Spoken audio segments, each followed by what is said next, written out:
Absolutely. Chris, let's look back real quickly at the Celtics. Obviously the Celtics, they want to be considered one of the top teams in the East.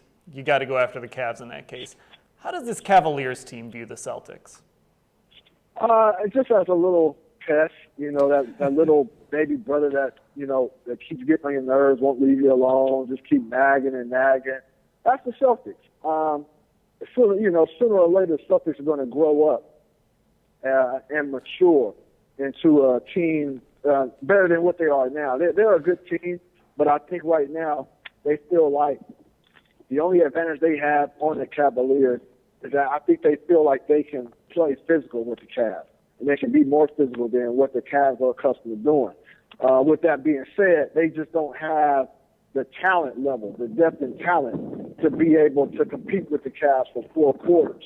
But they're definitely a test, and I think in the playoff situation, I think the Cavaliers, I wouldn't say they will want to avoid them, but hey, if you can get by in the playoffs without having to, go through them, I think that would benefit the Cavs because the Celtics, they'll try to beat you up. If they're not going to get the win, they'll try to beat you up for the next opponent in the next round to get you. And that's how the Celtics have to play, I think, because they don't have any elite-level talent, Chris. But in terms of how Boston views Cleveland, saying, hey, we've got to get tough with Cleveland, we've got to try and get in their head, we've got to be physical with them. Do you think that's how other teams around the NBA view the Cavs as well, as that being maybe a weakness moving forward? No doubt. I wrote that in my game story after the Boston game. Is that's the view around the league, is that, hey, if you can rough the Cavs up, if you can get physical with them, if you can get into LeBron's head, Kevin Love's head, impose your will, then if you're a talented team down the stretch, you'll have a chance. You'll have a shot. The problem is LeBron James has been dramatically better for the last 3 or 4 years in playing physical himself.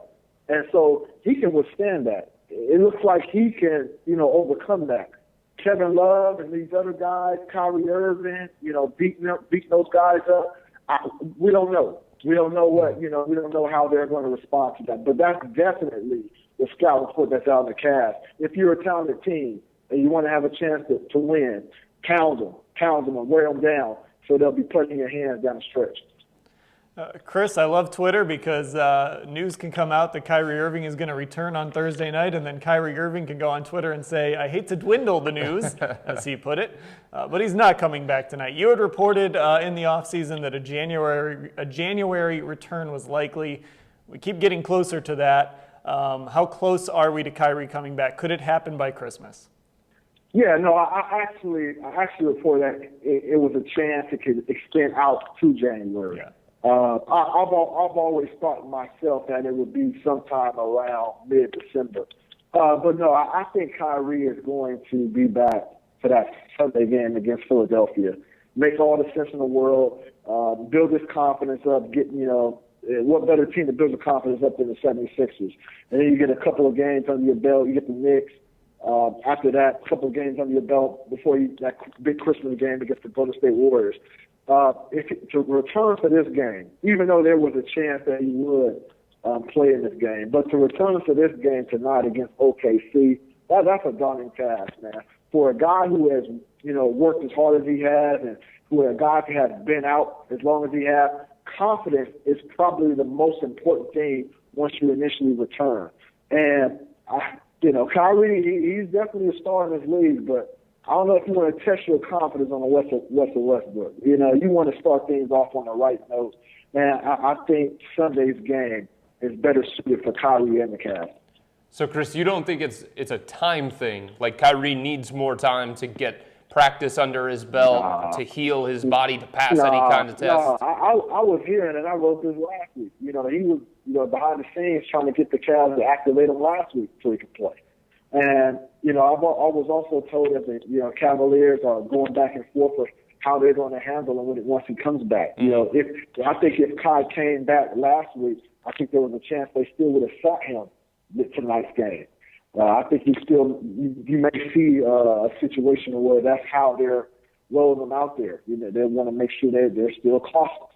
And this is all about the Cavaliers' approach and how they bring him back. Knowing Kyrie's injury history, they want to make sure they don't do anything to detriment to put this guy in further harm. And I think that's the right approach. It's all about the latter part of the season and postseason run for this team. Chris, when Iman Shumpert came back against Orlando, he came off the bench. Do you anticipate the Cavs handling that the same way when it comes to Kyrie? And when Kyrie comes back, whether it be Sunday against Philadelphia or against New York or against Golden State, whenever it is, who do you think is going to be, I don't necessarily want to say the odd guy out, but the guy whose minutes get affected the most by his return? Minutes get affected the most. It might be, obviously, Jared Cunningham. He's going to go from not playing at all. Yeah. That's the obvious one. But, it might be Mo Williams. It might be Mo Williams' fortune, even though Mo is falling into that role of, being a scorer off the bench.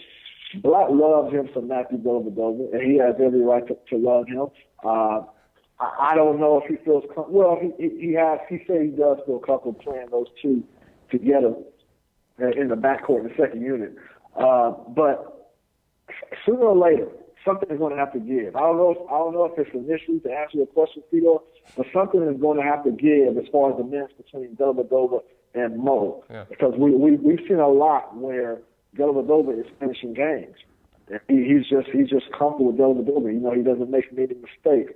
Mo Williams, he's an aggressive player, and once he's an aggressive player, he's prone to turn the ball over here and there, probably a little bit too much.